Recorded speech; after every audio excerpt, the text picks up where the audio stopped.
Për sa i përket letërsisë cilësore,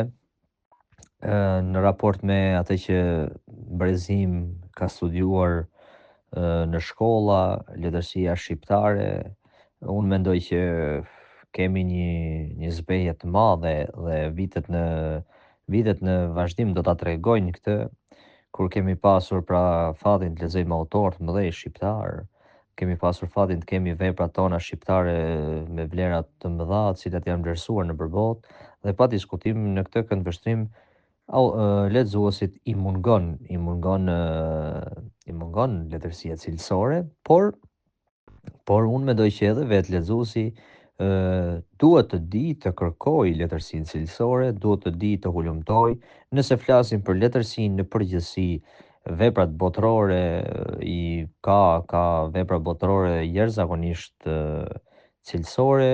të cilat sot lehtësisht mund të përkthehen, mund të gjehen dhe mund të lexohen, pra është pa diskutim edhe në dorën e autorit, por sigurisht autorët shqiptar duhet ta sjellin pra edhe veprën e huaj ta realizojnë përkthime të mira, sikurse ka ndodhur vite më parë me autorët e huaj, me autorët botëror, vepra të cilët kanë frymzuar krijimtarinë time personale, po besoj edhe shumë të artistëve të tjerë, dhe gjë e cila do vihet sikurse e thash në dukje në vitet në vazhdim, dhe do jetë një hendek i madh, besoj, një mungesë e madhe e letërsisë cilësore për fat keq. Ky është mendimi im personal pa diskutim, por që kam një lloj bindje që kemi pra një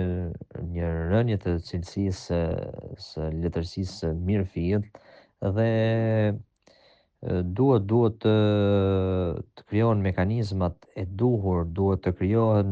kushtet e duhura që autorët të kenë mundësi të botojnë, që autorët të kenë mundësi të të realizojnë veprat e tyre, të kenë mundësi ekonomike, mundësi